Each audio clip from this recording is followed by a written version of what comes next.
This week we look at working with youth who are involved in criminal activities and study both the genesis of that behavior, what we believe is the cause of those behaviors, as well as the impact and effects of those behaviors on society, and how best to treat these problems from a social work perspective. The textbook does not put a focus at all upon adult corrections and working with adults in the system, and social workers oftentimes find themselves working in that population as well. And there are a few things you can do with this particular chapter on that subject. One of them being understanding that when we describe the origins of the kinds of things that occur with juvenile crimes, why those things occur, we're really also talking about the origin of crime when it comes to adults as well. And so this is a chapter that can be generalizable in many respects to the adult system, although there are some differences in how the juvenile justice system treats offenders as opposed to how the adult correctional system does, and we'll touch on that during this discussion. First, some background on the issue of juvenile crime and violence in the United States. Our homicide rate in general in the United States is 9.9 per 100,000, and you can see how this compares to other nations around the world. While these figures actually strike me as a little dated in that if you look at more recent statistics, you find that the homicide rate has really fallen to about half of this in the United States. Now you have to ask yourselves, does this really reflect an improvement in terms of our society becoming less violent and less murders occurring, or does this have something to do with how statistics are being gathered? And I don't have the answer to that question for you here, but this is I think a question that is worth asking and perhaps doing some research on it. This is an area that really interests you. Regardless of whether the rate is at 9.9 or 4.8 or whatever it might be, we're still, I believe, the highest, or certainly near the highest, of any industrialized nation in the world as far as homicide rates go. And I will add that the vast majority of homicides that I've seen, statistically speaking, involve the use of firearms in the commission of the crime. But even among the countries that are in the highest 25% crime rate, we still have 4 times the homicide rate of the other countries. We have a high rate of violence, so there's a lot of theories about why that might be. But one theory here in particular, which kind of dates back a couple of decades, but is still current today, suggests that those traditional institutions in our family, this would be the educational system, churches, the religion, that is, families, the media, those kinds of things, those systems that teach values and help control antisocial tendencies have become very weak, or in some respects maybe have begun to have a negative influence. When I say about that, I'm talking really about the media, for instance, where there seems to be quite a bit of violence and I think best described as amoral behavior displayed in a wide variety of settings. And as you surf across 200 and some channels available on your satellite dish or in your cable television.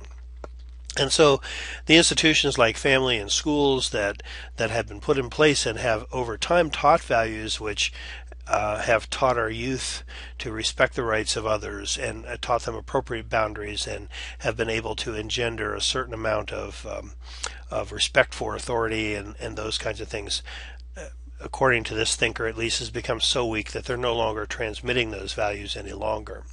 That's something, again, for you to debate for yourselves and among yourselves as to whether or not there is evidence of that. There are a number of different reasons why people become violent, and here are just some of those, individual factors that you can see, whether sometimes there are medical reasons for that, or physical or psychological issues,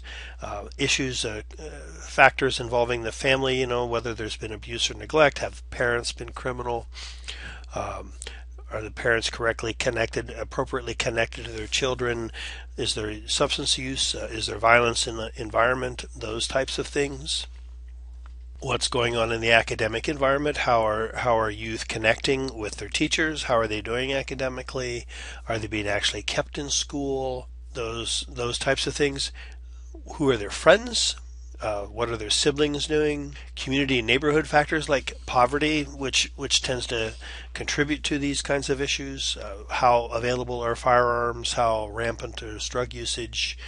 What are the role models like in the community? Are they criminal or not? Those kinds of things. I would add another feature here that the author doesn't think about, and that's also cultural factors, and that is what is the overall atmosphere in our culture, in our society, as regards to violence. And I think it's pretty easy for most people to see. At least it is for me to believe that we live in a very violent society, and that our culture condones violence in many respects, and sometimes applauds violence. First of all, in traditional male socialization, and you can connect this certainly to family factors and other kinds of things as well, but in traditional male socialization, one of the hallmarks of a real man, so to speak, is the ability to become violent and to give him hell, as Brannon says in his four measures of masculinity. The capacity to really use violence when necessary in order to get one's way, and that again is traditional masculine socialization. It isn't something I don't think most of us teach our kids, although I think some of us do, but most parents, responsible parents, aren't going to teach their children to punch somebody out when they don't get what they want. But there is a hidden message for our boys in particular in that regard, in becoming a real male, that you don't walk away from fights, and that you stand up for yourself, and those kinds of things. Another thing, when you look in the media, you see lots of violence on television. You hear violence in music even sometimes. And in addition, beyond that, we watch football games, American football, that I know a lot of people may be going, oh, don't go into that, but the truth is, boxing, football, all those kinds of sports, even basketball, which is supposedly is not a contact sport, and yet I have noticed over the last 20, 30 years of watching basketball games off and on that the entire sport has changed, because they've become much more physical, and they knock people down all the time and those kinds of things. These are things that didn't used to happen so much in basketball. Hockey, we go to hockey matches. Well, we're watching for our favorite hockey team, but the crowd really enjoys a good fight when the hockey players begin to go at it, which is almost routine in that sport. Our culture loves violence, maybe in contained settings, but we communicate an acceptance and an appreciation, even an admiration for the violent person through all of these kinds of things. And so I believe while all these other 5 factors here that are listed in this slide are important, I also believe that we're not going to eliminate violence in our culture until we begin to look, in our society I should say, until we really begin to take a cold hard look at the messages we give our children and adults in this society about violence, and begin to do something to change that. There's my soapbox on that issue. Now, there are some indications in the next few slides are going to show you this, that the earlier children begin to display aggressive tendencies, the more likely it is that they will become seriously violent in adulthood. I do not want to leave you with the impression that would say that if your child is aggressive, or a person or a client's child is aggressive and hits other children, and more so than normal, that means they're going to be violent offenders later in life. It certainly does not predict. It certainly doesn't say that that's the way it's going to be. It can be different, but when you look backwards, you'll see that oftentimes those who have been more violent have displayed violent tendencies earlier in their childhood. So again, let's get the relationship correct here and not confuse what's being said. But early starters of violence have shown signs of disobedience, bullying, intimidation, property damage, sometimes conduct problems, those kinds of things, as early as kindergarten and elementary school. Sprague and Walker say that they're likely to experience antisocial behavior and its toxic effects throughout their lives. There is a very good possibility that when you see violent children coming into the school setting, that they have been exposed to violence in the home, and oftentimes that involves the individuals that are important in their lives. We know from old studies in psychology that tell us that especially young boys learn violent behavior by observing their fathers being violent, and that's a particularly strong learning connection. Bandura and Walters, I think, were the psychologists that did those studies. And children, girls learn that from their mothers as well, but as you know, it seems a particularly strong connection with little boys learning from their fathers, these kinds of things. Now, it isn't always true that violent behaviors exist in those homes with aggressive children. There could be exposure also to media. There could be medical problems behind that as well, and that's something you always want to have done, is to have a good physical and some good workups, perhaps even a neurological workup, those kinds of things when you see an unusual array, say, of aggressive behaviors among very young children. But in any event, these signs of violent behavior in elementary school and kindergarten are a strong predictor of violent behaviors later in life. And the later this stuff starts, the less likely it is it's going to be a problem as an adult. And this is so true for many problems involving children, substance abuse as well. That the older you can get those kids, the less likely it is that before they start using substances, that is, the less likely it is they'll be addictive addicts themselves as adults. Likewise, kids that aren't involved in law violations, kids that aren't involved in violent behaviors in their early years, are less likely to have a problem with that as adults. And so the later this starts, the better it is, so to speak. Of course, we don't want it to start at all, but in case it does.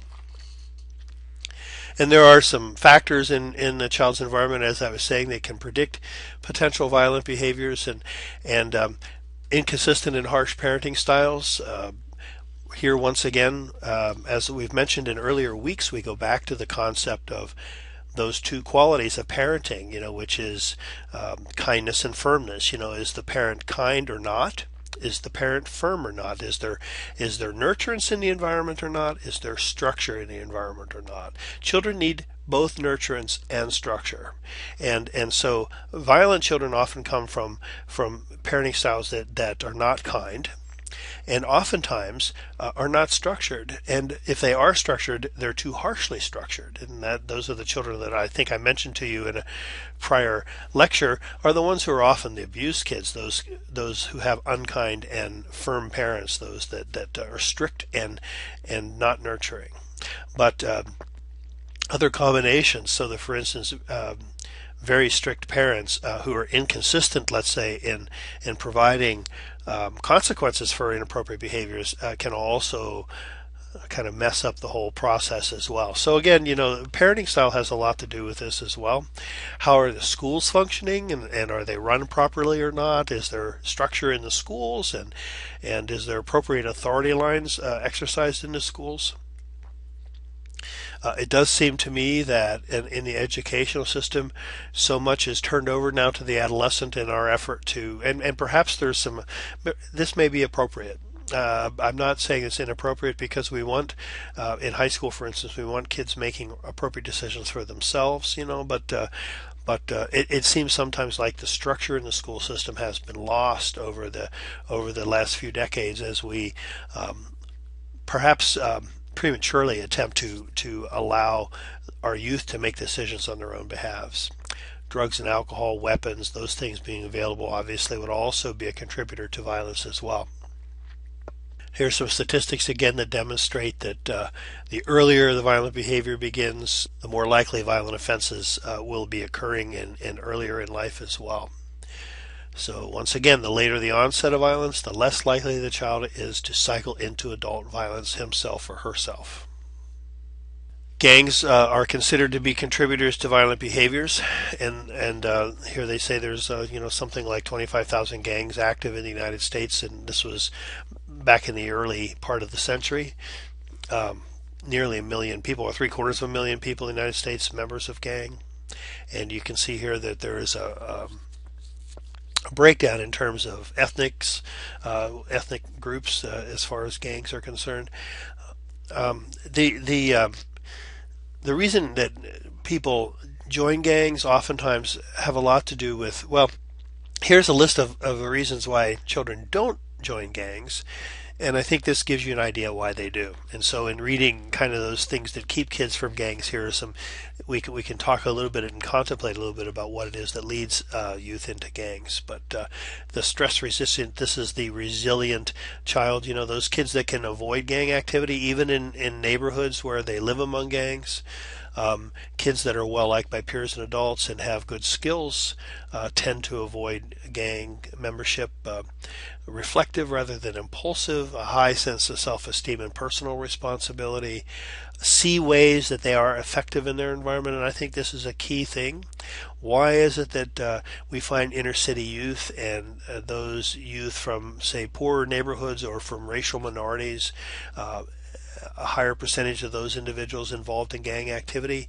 It may have a lot to do with the fact that they feel that they have no impact as an individual on their lives, and if any of you have grown up in a minority population or in poverty or in abused homes, in environments where you were abused as a child, for instance, you may have that understanding of what it means to feel as though nothing I do will ever change the situation that I have to face. And so a lot of times, in order to find some power and to find some identity and to increase self-esteem, youth from these environments will attach themselves to gangs who provide a kind of a family environment often to these children, and it's something that they oftentimes feel they lack at home.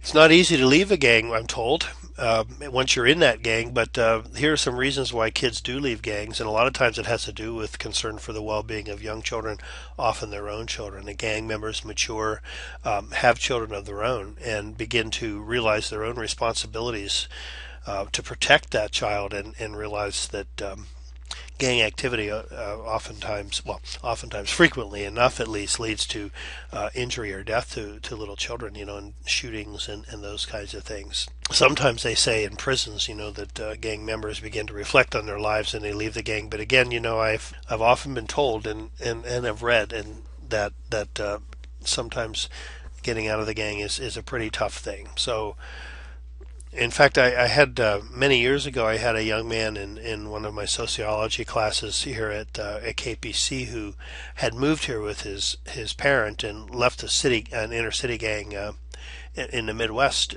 in the process of doing this, and talked about how the family kind of slipped away. He didn't tell anybody he was leaving. He just kind of slipped, and literally they left at night, and no one back in his home community knew where he was, and so it can be a pretty treacherous thing sometimes getting out of those things. But you also, I want to point out to you that it talks about support and modeling by helping professionals and volunteer community helpers. These are things that are very critical, and it's certainly an area for social workers. And if you're interested in working with youth, sometimes this is a population that is among the most needy. There's plenty of evidence, ample evidence, I will say, to connect child abuse and violent behavior later in life, and we've talked about this in other learning units, and I'll say again, if you're abused as a child, you're more likely to abuse your own children, perhaps, and to be violent, but that doesn't mean that you're bound to do that. And in fact, less than 50% of abused children go on to abuse their own kids, even without treatment. Significantly less than 50%. However, violent offenders, when you really get to know their history and learn about them, you will find that the majority of violent offenders witnessed or were the victims themselves of violent behavior as children, and so it's there's a strong connection. It's very well known. Abused children are 77% more likely to be arrested if they were female. I believe what this is saying is, if you are an abused female, you are 77% more likely to be arrested than someone who is not abused. That does not mean that if you're abused female, you're 77% more likely to be arrested than if you were an abused male. This statistic seems really pretty high for me, because there are a significant number of female victims of child abuse, and it doesn't I don't know, the particular statistic just doesn't jive with all those other things that I have heard and learned, but this is what this one study shows in our text at least. Compared to non-abused children, abused children committed twice as many offenses and were arrested 89% more frequently than children who were not abused. Again, a very, very powerful statistic. And bullying is another area that has a particular interest in for many individuals, and has become really much more focus has been put on bullying in the last few years. I think perhaps as a response to some of the school shootings that have occurred around the nation in the last 10 or 20 years, and the fact that at least initially, the reasons for the shooter doing the shooting oftentimes seems to connect to having been bullied and outcast by influential groups of peers and those kinds of things. Actually, it's interesting that there are two movies out named Bully. The most recent one is a documentary, and although I have not seen it, what I have heard of it makes me think it should be highly recommended to anyone who wants to study this particular topic, because it is a documentary style film.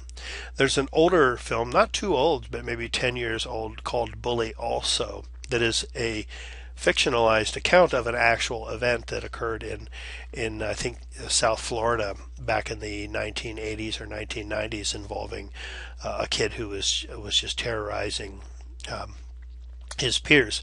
And both of those films are really pretty interesting films, as I think they display the kinds of behaviors that go on, and also the effects of those behaviors is worth watching.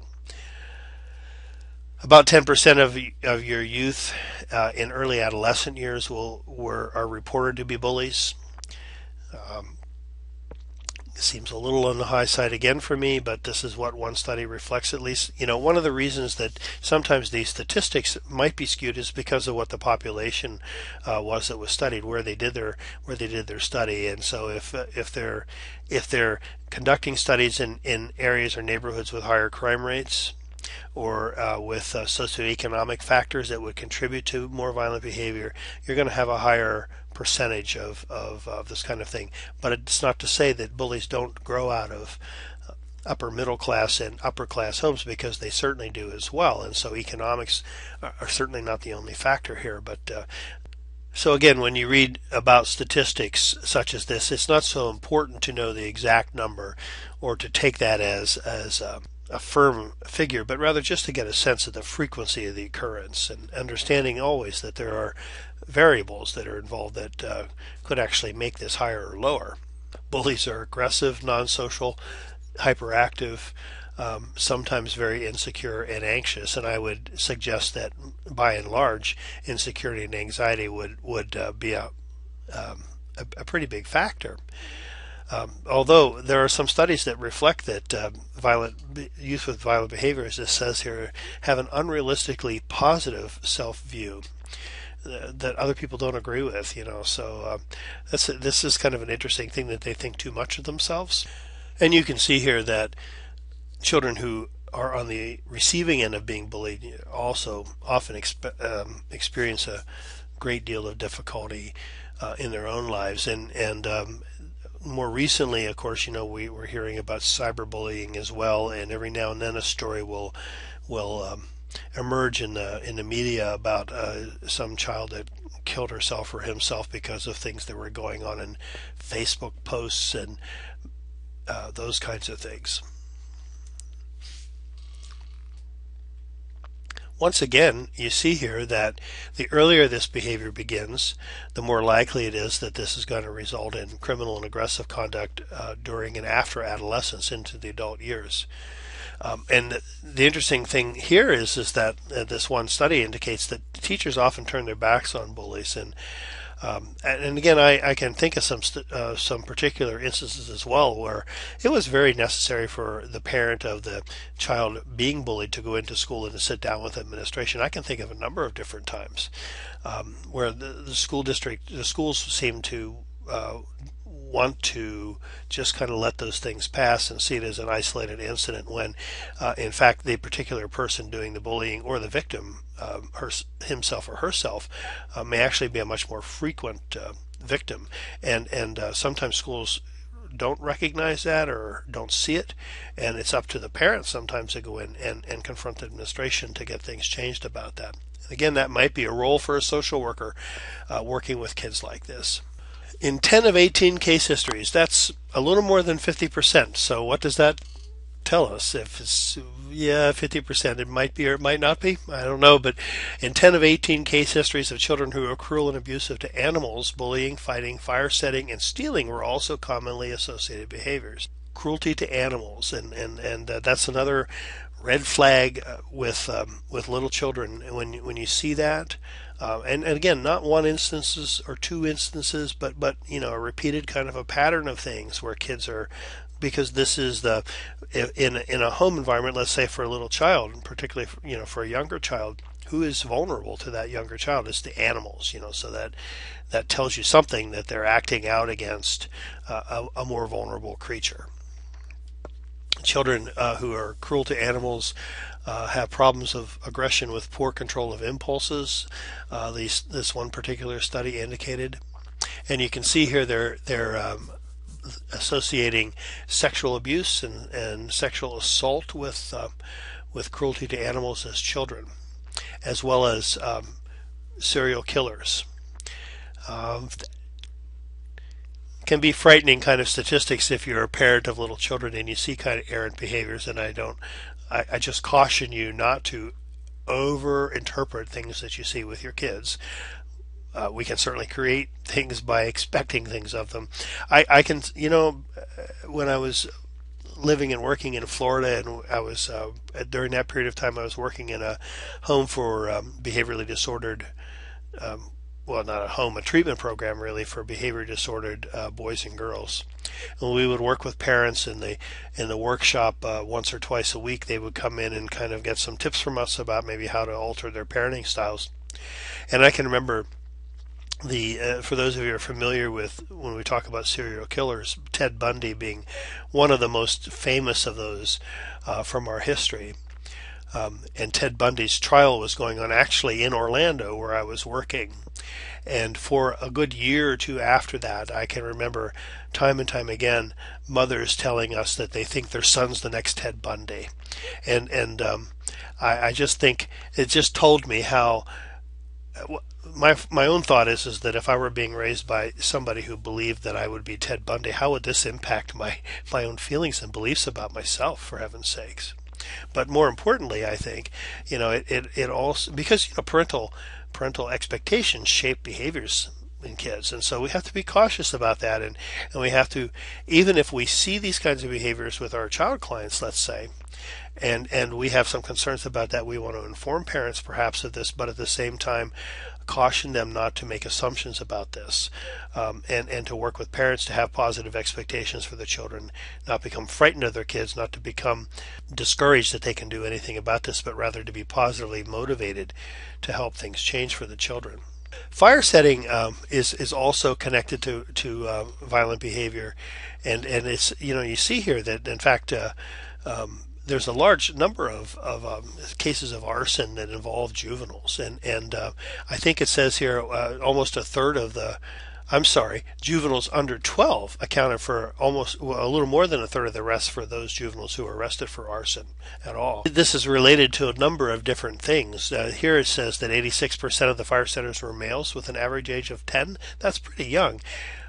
One of the factors probably for that is because older children understand more clearly what can happen. That younger children may play with matches or have a fascination with fire and things like this, and because of their cognitive development, they may even have a rudimentary understanding that what this can cause, but the younger the child is, the less likely cause and effect is going to be something they get. And with very young children, oftentimes, the whole notion of death is a temporary thing. It's not really understood as a permanent thing. And so there's a lot of reasons why I think probably the age here skews younger, because I think older kids understand the consequences a little bit better. But that is not to say that it's not an issue. But again, it's just the statistics are kind of overwhelming, but I think there's a reason for that. Fire setting, juvenile fire setting, often, the perpetrators of this often come from troubled families with alcohol and drug abuse. That certainly implies lack of supervision, lack of parental interaction, and lack of parental teaching. Those kinds of things, like, we don't play with matches. You can't just say it one time and kids learn it. You have to be there and help kids understand these things. And so emotional neglect, physical abuse, and also I think the next is poor school performance. These are all things that oftentimes are forerunners and indicators as well of troubled children. And they're certainly they tend to be more aggressive than the non-fire setters as well. All of that kind of reinforced by the 1994 study that's first mentioned there, but also one of the things that it talks about here is that high-risk fire setters, those that have repeatedly set fires, may gain some sort of sexual gratification from setting fires, and this is something that is likely beyond the comprehension and immediate understanding of those of us who have not worked with this population and gotten to know them and how they respond to certain things. But indeed, serious arsonists oftentimes their obsession with this has to do with the sexual gratification that comes from revenge and retaliation and those kinds of things. Not mentioned in the text, but also something that I'm familiar with and aware of is that fire setting among children oftentimes, sometimes with the older children, is an indication of sexual abuse, that they have been abused sexually themselves. A red flag, not a certain connection, but a red flag that's an area for you to explore. You can see also that they talked about how these children also had a history of acting sadistically towards other children and animals.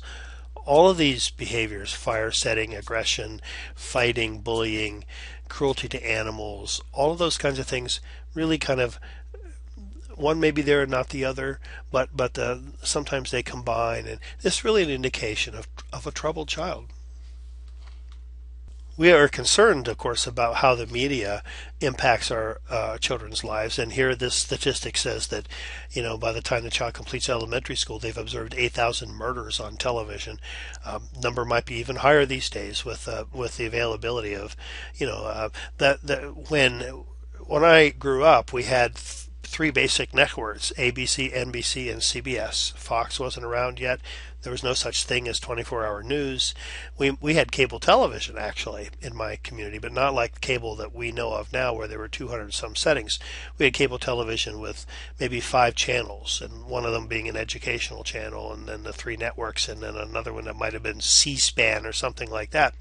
And so those networks kept tight control, and to a certain extent still do, although that control is much looser than it used to be. But they kept tight control. They censored things in television, and so TV producers had to be very careful. In the 1950s, when Lucille Ball and Desi Arnaz, they had the I Love Lucy show that you're probably familiar with. Even if you're younger, you know about that. Lucille Ball became pregnant they were married. Desi Arnaz and Lucille Ball were married in real life as well.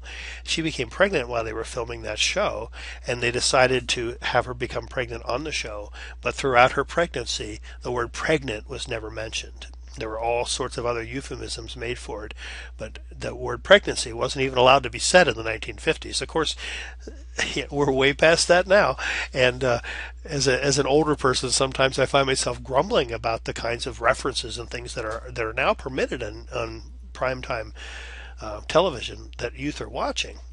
Violent behavior is certainly something that is pretty prominent on our television shows.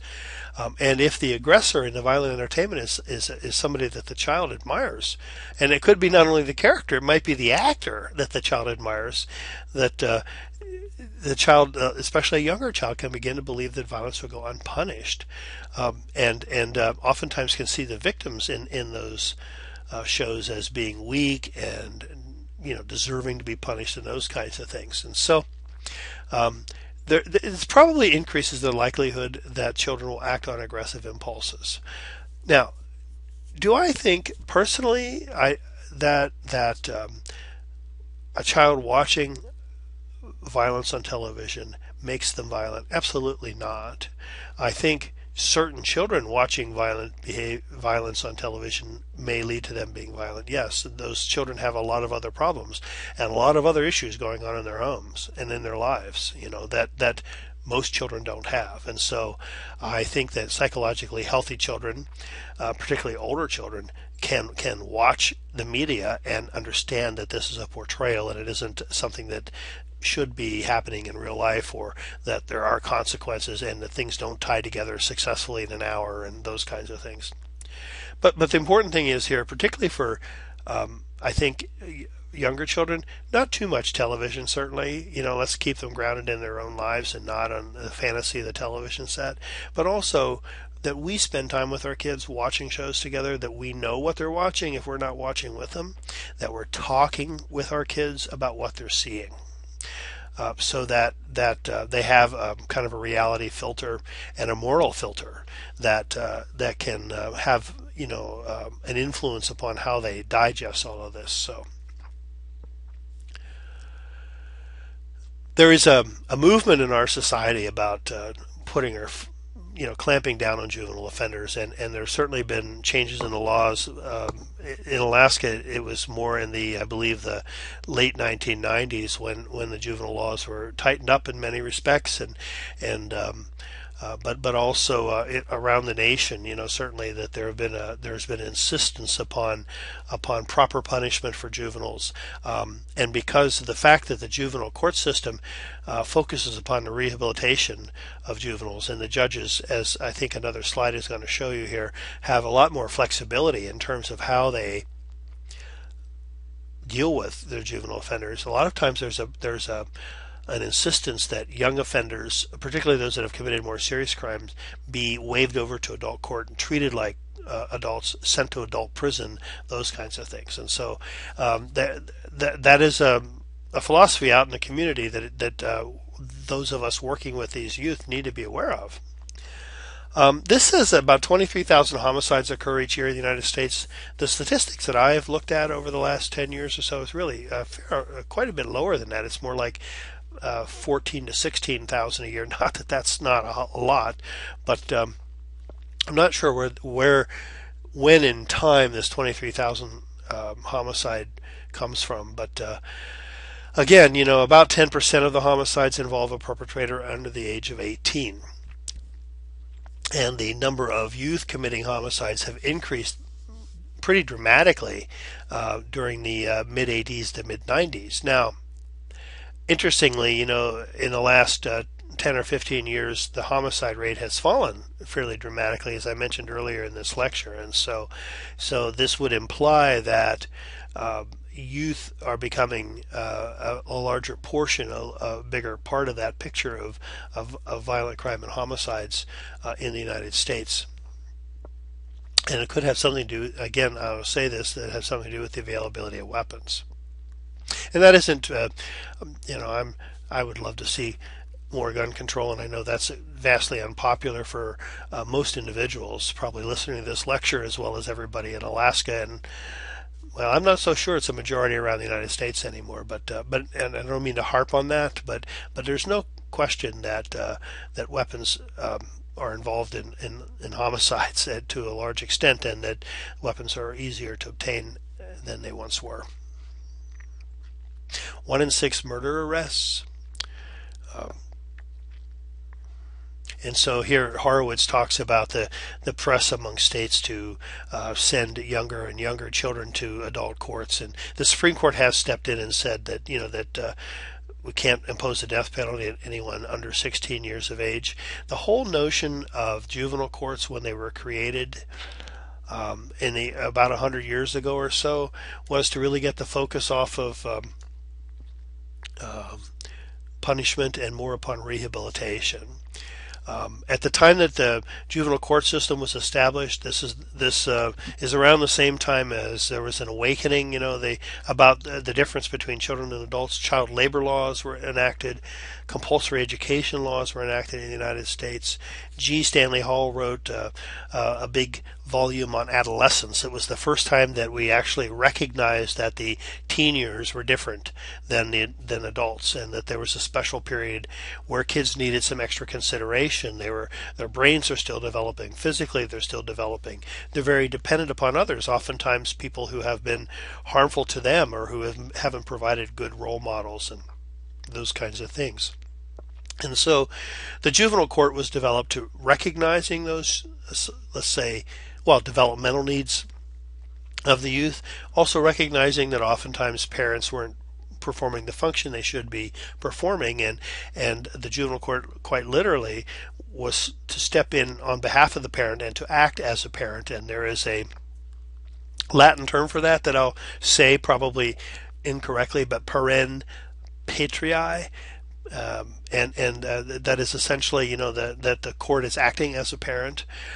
And so the community, when they see a youth committing a crime, particularly one that gets the attention of the community that is serious, become resentful and feel that the courts are coddling children because they're not throwing them into jail and taking away the key. The notion is that youth have a better capacity for change than adults even have. So this is the idea behind juvenile courts, and why they're not treated as the same as adults might be. But more importantly, I think rather than getting these youthful offenders and changing their behaviors and having them kind of follow a new path, where we need to put our focus is upon prevention kinds of things, and things that we can do in our environment to change the context in which they grow up. For instance, school-based conflict resolution training programs teaching these children, when you have a conflict with another peer, how to resolve those things. Gun-free zones around schools, of course. Evening curfews. My goodness, it's a concept many of us that are older grew up with. In my hometown, this is when I was a boy, one of these little talks again, but in my hometown, the fire siren blew at 10 o'clock every night. You were to be, if you were under 16 years of age, you were to be off the streets in your home. And if you weren't, and the cops saw you, he'd pick you up and take you home. And if you kept doing that, you'd get in trouble. I don't know what the trouble would have been, because none of us ever pushed it that far, because we understood we had to be in. Nowadays, there was some years ago, and this is back probably 15 years now, there was an effort to establish curfews in Kenai, I believe. And I can remember letters to the editor saying, why are we punishing the children who do right because of the actions of the few who do wrong? Let's put those kids away instead. And curfews aren't punishment. Curfews are parenting. Curfews are structure. This is what we need to do. Structure for our youth. Help them, give them limits. Because if they don't get limits, what they do is they press and push on us as parents, and press and push on the schools, and press and push on the community and society until limits are imposed. And for so many of these children, those limits are juvenile institutions, juvenile probation. How sad is that they can't get limits before then? Curfews are not punishment. Curfew is structure. And again, how do we structure our society to make it easier for parents? If I make my kid commit at 10 o'clock at night and no one else does, I look like a jerk. I look like a meanie. But if the community establishes a standard, parents are let off the hook, and structure is imposed. So these are some things anyway. The summer camps, job training programs, community policing, all these other kinds of things have also helped to, I believe, to reduce the violent and youthful crime and everything like this. I'm getting off my soapbox now and returning to the slide, but you get the idea that there are many things we can do. I wish we could move attention away from treating offenders and treating troubled youth, and instead let's look at changing our culture in our society and our community so that those troubles are less frequent. And as social workers, that's a part of the macro approach. That's a part of the community approach that you can take instead of focusing only on making our clients better, treating them as patients. Instead of that, or in addition to that at least, advocating for change on a larger level. One of the popular interventions for youth, and I see this time and time again, and oftentimes the people who want to use this are the people that really were pretty bad parents to begin with, and they're angry at their kids because they're acting out and they're embarrassing them, is to put them in the youth academies, military academies, put them in youth boot camps, and there really aren't a lot of statistics to demonstrate that they're at all effective in changing things, and really don't recommend that for most youth unless you're just at your wit's end. But not a lot of success in those programs. But multi-focused diversion programs that provide different kinds of services to youth offenders do show some positive results. Youth court is also something that's been implemented lately around the state and I believe the nation, which actually keeps the kids out of the legal system insofar as they don't go before an actual judge, but instead they are dealt with in a court setting by youth judges and youth attorneys, and those judges provide consequences which are legally enforced by the juvenile probation officer. And sometimes involvement in youth court is enough to really, particularly again because it's peers that are kind of acting in those official roles, sometimes can have an impact on early offenders, early youthful offenders that regular intervention maybe isn't as effective. And maybe another one of those social worker soapboxes I can get on is the value of prevention. And the last two bullet points in this list talk about some programs that might be implemented to prevent crime and to help economically disadvantaged mothers to have healthier children and happier home lives and things like this. That the cost of those programs is so much lower than caring for these offenders when they're adults or even when they're juveniles in institutions and facilities and foster homes. The cost of corrections is so much more expensive than the investment in prevention could be in society, and yet when there are cuts to social service budgets, and Alaska is notorious for this, the first thing that gets cut are prevention programs. If you have prevention in your title, you know you're on the chopping block all the time. This is where we are wisest to focus our interventions. And the problem is, for a politician, there's not going to be immediate results, because most politicians aren't worried about, okay, if I do this now, 20 years from now we'll see it better, because they probably won't be in office anymore, and so the voters aren't going to be impressed. And so politicians are into voting on things that there's immediate results, or there appear to be immediate results. We get these offenders off the streets, we put them in foster homes, we take them away from these parents, whatever it is, and short-term changes that benefit the politician because the public can see something's being done about it. Prevention isn't exactly the same kind of thing, and so prevention programs are usually the politically unpopular and the first to go, and yet there are many studies that demonstrate that they're much more effective than intervening after the fact. Keep that in mind. Advocate for prevention in your career. There are a number of different organizations that work with violent offenders and juvenile offenders, and of course juvenile court being the first one. And as I mentioned to you earlier, this was established about 100 years or so ago to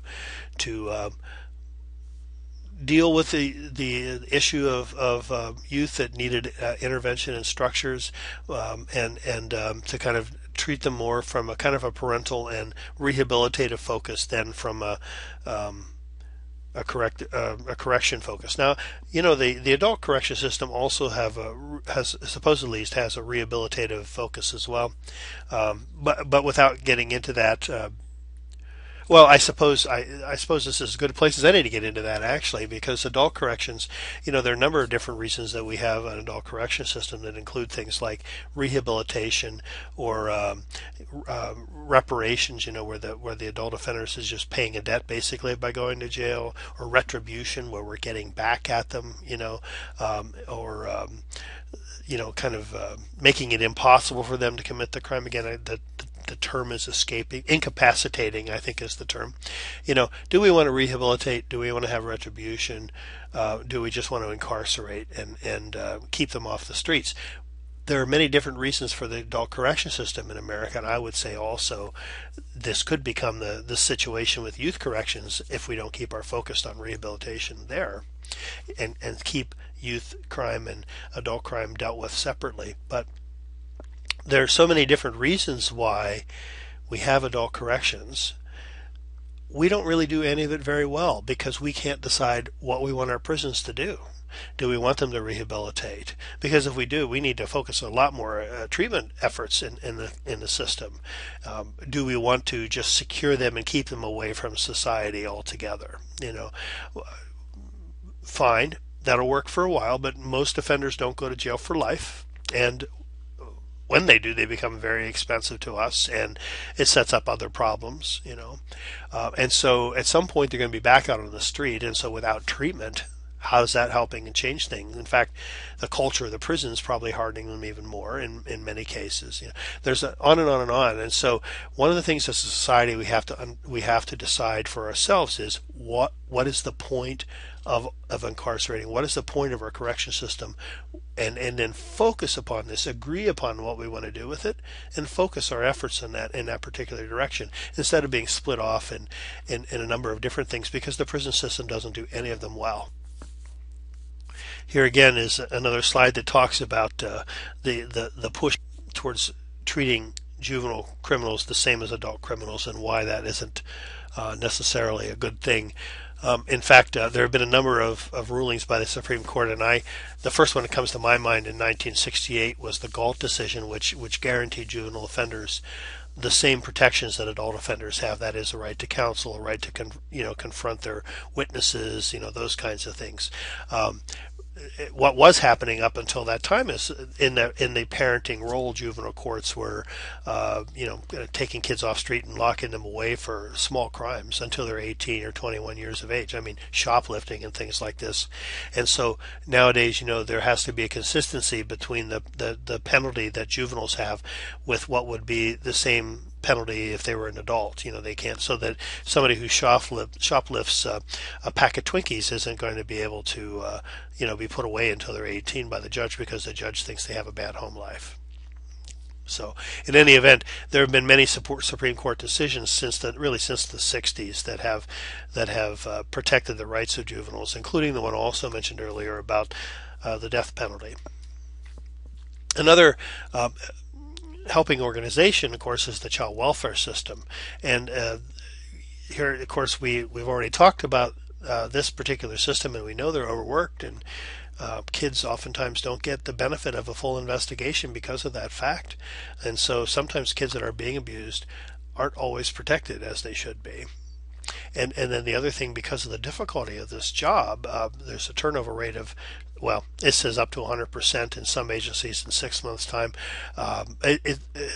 Not that high in most places, but I will tell you that the turnover rate in child welfare agencies, child protection agencies, is higher than most other industries and organizations, and is a major factor.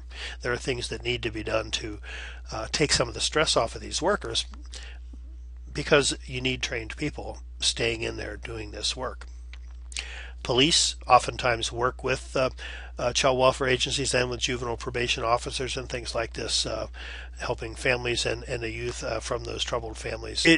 I think also not mentioned specifically here are, of course, juvenile corrections, juvenile probation, and I think it was just meant to be included in the juvenile court agency, but many social workers that work with delinquent youth are juvenile probation officers, and their emphasis tends to be more upon, at least in Alaska, more upon working with that youth rather than working with the family system. And that is probably one failing, I think, of the structure of the juvenile justice system. And that reflects, I believe, a movement away from, well, as an example, in Alaska 20 years ago, youth corrections, well, it was called Youth Corrections, in fact, and was a part of the Division of Family and Youth Services. And so Division of Family and Youth Services had the Child Protection section, and they had a Youth Correction section. And many individuals in those days that worked here in the youth correction system really wanted to be focused and attached to adult corrections more.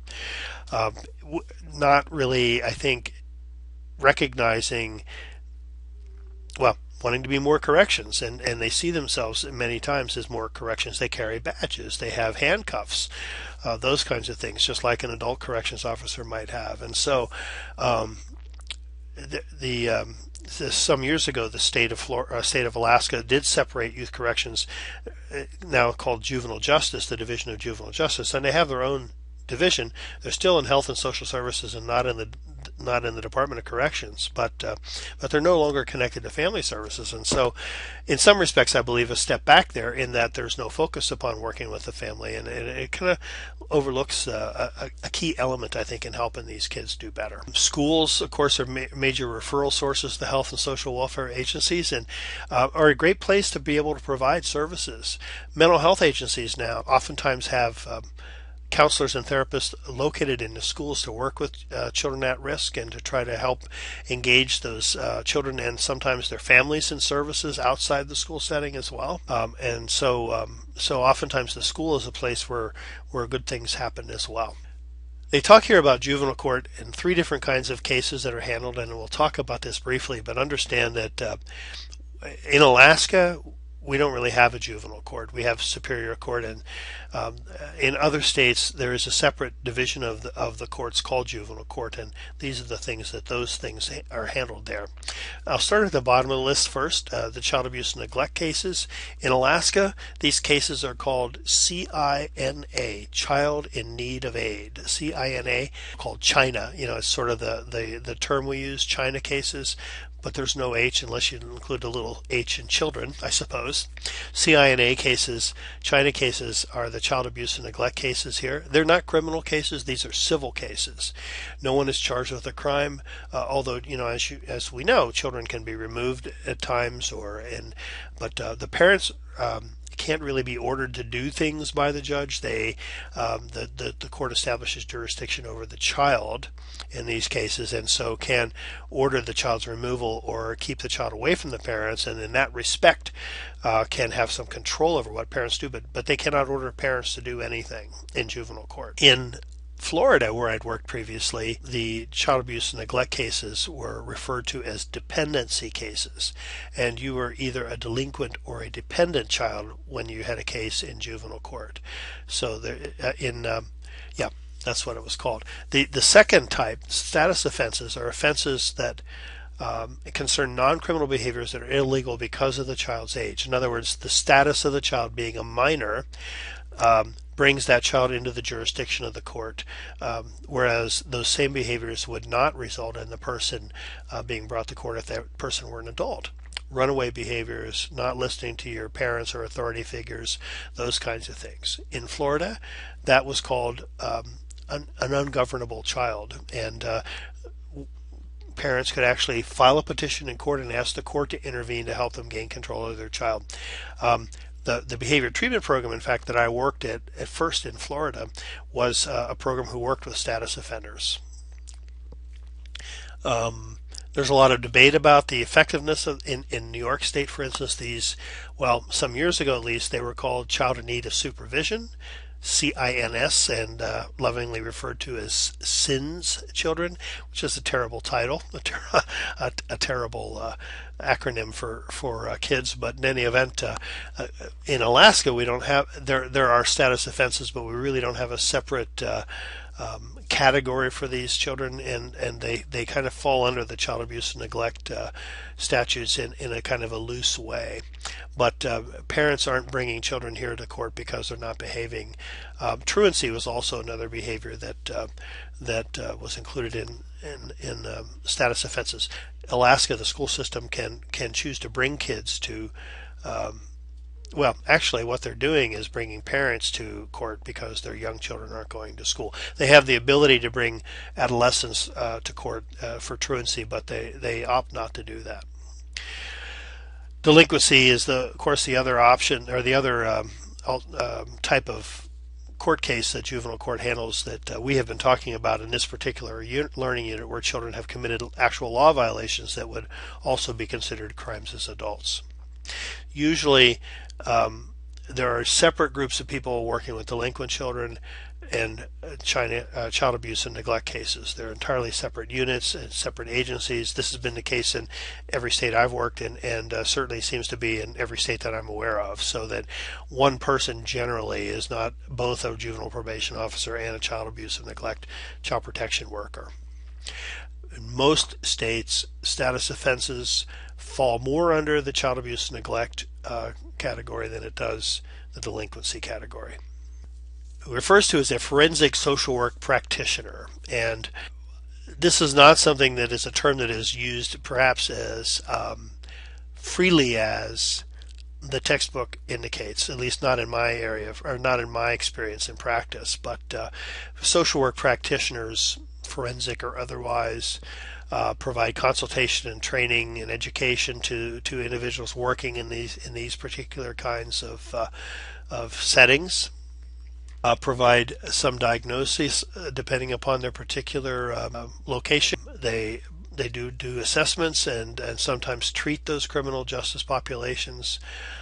May make recommendations about the children's mental health status if they have the proper training for that.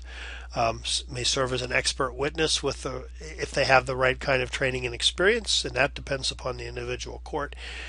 If you're an expert witness, you can testify as to your opinion, not just to what you observe. But not everybody is an expert witness. And we're going to look at a few slides then about how we help violent youth in general. And again, they refer to forensic social workers here. Oftentimes, social workers work with crime and violence in the legal system, maybe probation and parole officers, state and federal court systems with juveniles and adults. There are parallel roles, I think, between the adult correction system and the juvenile system. Sometimes the functions of the juvenile justice worker and the adult probation officer may not always be exactly the same. But in any event, in any of these capacities, workers' efforts is to reduce recidivism and to keep perpetrators from reoffending. Offering personal, group, family counseling, working with juvenile offenders to re-enter school, to getting them into job training, getting them placed in safe environments if they can't be at home. Sometimes providing mental health services with the proper training and licensing in work setting. And it may provide these settings as either public employees working for the state or the county or the federal government, or working for a private nonprofit agency, sometimes even in private practice. We collaborate with police officers. Sometimes workers are called in to be used in hostage negotiations, although that's an area of particular expertise that not all of us would be called into. We might be asked to intervene in cases of domestic disturbances, those kinds of things. We do provide treatment in prison facilities and juvenile facilities, write recommendations to court about those offenders and their families, testify, and sometimes monitor and manage them in the community if they're out on probation or parole. Working in rape crisis centers and local state victim assistance programs with victims of violent crime, and work on prevention programs by working with children at risk in the schools or in the homes or other locations. That pretty much covers it. I mean, this is one area I think that probably social work is very prominent in, is working with in juvenile justice and in adult corrections and things. And so if you have a particular interest in working with kids, you may find yourself someday working with this population. And it can be very rewarding, in fact. There is a sort of a concrete kind of nature to working with juvenile offenders. It's a little more black and white in some respects than working in child protection is. And when you work in child protection, you have to really be, and I think this is true also for working with anybody in social work field, you have to be comfortable with gray areas. I found myself saying the other day that when you're working with clients, if you're product focused, then probably social work's not your field. My great example of this is mowing my lawn, and my kids, who being teenagers, when I've asked them to mow the lawn, it's always like, oh, I don't want to do that. You could never understand how I could enjoy mowing the lawn and why I like it. And the reason is because it's something I start, it's something I stop, and when it's done, I can sit on my porch and enjoy the product of my efforts, the fruits of my labor. In the social work field, and working with youth and working with child protection cases, some areas more so than others, you don't really get that ability to sit back and put your feet up and lovingly and appreciatively enjoy what you've accomplished, because the accomplishments are things, sometimes the results you're never going to see. Perhaps most of the time it'll be years down the road, and sometimes it's something that you've said, something that you've done, something that sometime you've helped or didn't help, whatever. Things shake loose in your clients' lives, and they remember these things and maybe make some changes or do things differently. You never see those things. Not never, but usually do not see those things. And so instead of being product oriented, that is turning out a finished product and wanting that and needing that, because that's one reason why people burn out in this job. Instead of being product oriented, be process oriented. That is, understand that you are walking a path with your client, and you're going to be on that path with your client for only a period of time, and then you will leave the client and the client will go on. And while you're mixing and interacting and helping that person, just strive to have the most positive influence, the most positive impact you can have on that client's life. If you can be happy with that, if you can be a process person and not a product person, social work is your field. Thank you. That's all for this week. Talked on too long probably. Let me know if you have any questions.